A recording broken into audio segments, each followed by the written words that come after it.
Over the past couple of weeks, we've been covering the comic event Ultimatum on this channel. And honestly, the further we get into it, the more I want to know what was going on with Marvel when they started the Ultimate Universe. I mean, yeah, it's good in theory. Start a brand new universe, have brand new number ones where people can start in without 60 years of continuity, and have a fresh jumping on point for new readers. But what happened? Well, join us today, you over 78,000 friends, as we hop deeper into the Ultimate Universe, with today's issue number 4 of Ultimatum, in what I can only describe as the edgiest comic book universe the early 2000s had to offer.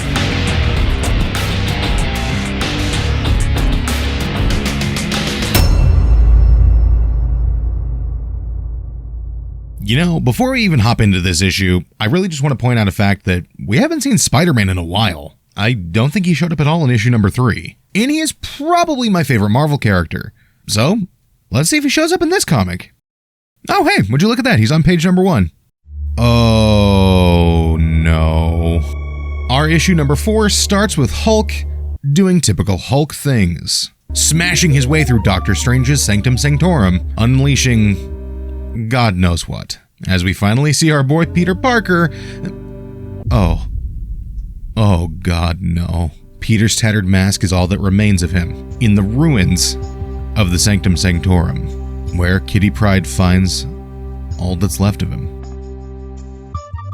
But that's not all, friends, because not only did Hulk seemingly kill Peter Parker, he also freed Dormammu, where Doctor Strange comes to regulate and put him back in his prison. And seemingly, somehow, Dormammu is channeling the powers of Johnny Storm. This isn't just standard villainy at this point, this is advanced. He's basically stolen one of the Fantastic Four members. And Johnny's screaming, telling him, "It's not just magic, he's using my flames. Go get help." And Stephen Strange, Marvel's biggest D-bag, says, "It doesn't matter, Johnny Storm. At the end of the day, Dormammu is merely a demon, and like any demon, it can be destroyed by one spell or another." Dormammu immediately laughs this off. He doesn't care, he can take on Stephen Strange, he's fought him multiple times before, and Stephen attacks with all of his might, and Dormammu basically shrugs it off like it was nothing, saying his lineage dies because he has no son. Breaks Stephen's magic, turns his own clothing against him, and sweet Lord, we've just started this issue and it's already more intense than any of the other ones we've seen so far. And with that, the Sorcerer Supreme is out of commission. But don't worry, because the Invisible Woman and the Thing are here to save the day. And wow, they're really just steamrolling past the Stephen Strange death, aren't they? Oopsie poopsie! Somebody comes over to Stephen's headless corpse, but we don't know what exactly they did or who they are. Hulk continues his rampage, saying he's trying to help Stephen Strange. Yeah, bud, you really did a good job there. But, shit, here we go! Showdown between Wolverine and the Hulk. Something all of us love to see, that's happened multiple times in the comics. Let's see how this one plays out. Hulk lunges at Logan, saying he's about to smash him like a puny bug. When? Wolverine yells for Jean Grey, who immediately stops the Hulk in his tracks. Way to kill the momentum, guys. She says, "Hulk, we're not here to hurt you. We need your help." And Hulk says, "Hulk, help pretty girl." Yeah, in this universe, the Hulk is just a hormone-driven teenager, more or less. I mean, nothing exemplifies that more than his rampage trying to find Betty after he injected himself with the super soldier serum and just went absolutely haywire, destroying most of New York in a, let's just say, randy state. And I didn't notice it until just now when Wolverine points it out. Hulk's been basically bottomless this entire time. That is a terrifying idea. We meet up with Nick Fury in front of the White House, where he meets up with a familiar cast of characters, and Nick Fury calls them bungholes. Alright. Reed explains that Nick Fury needs to come back with them, and that this was Victor Von Doom's idea. And right away, the most skeptical man on Earth doesn't buy it. He wants nothing to do with them. And for no good reason, Zarda blows up his car. What? What the? Giving him no other option besides going with them or hoofing it back home. So Fury wants to know what's so important that it has to be right now that he goes with them. That's when Reed explains Magneto's behind everything. He's tilted the Earth's axis, caused tidal waves, an ice age, and volcanoes. and he wants to wipe out the entire population of Earth. The Doomsday Protocol. I warned you all. When you left me here, you take me out of the equation, and, well, here you are. And that's when we find out Dr. Doom had Magneto's daughter, the Scarlet Witch, murdered. Basically setting all of this in motion. Doom explains. I knew Magneto would then declare war on mankind, and when it was over, I would be there to pick up the pieces. I never imagined that Magneto either had the power or will to destroy the human race. What good is a king if there is no kingdom? And everyone starts jumping Doom right now. I mean, like, good God. They immediately turned on him. Fury fires a warning shot to get their attention. Enough. If I wanted him dead, he'd be dead. How the hell did we get home? Arcana says, same way we got here. My magic. Secrets. Bite you in the ass every time.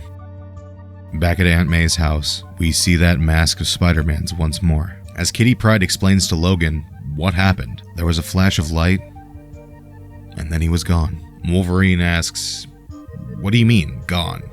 You mean like Spider-Man is dead? Yes, no, maybe. I don't know. My timing's not the greatest. It never is, huh? I need you to hold on to this for me. He explains that they're going up against Magneto, and if he doesn't come back, then Kitty Pryde needs to open the box. And she'll know what to do. Shadowcat wants to go. She wants to go help the rest of the heroes fight Magneto. But Wolverine tells her she can't. He said he's leaving Iceman behind to stay with Shadowcat, and to make sure she doesn't tag along. Tears in her eyes, she asks, why can't I go, Logan? He responds with, because when this is finished, everything has to start over again.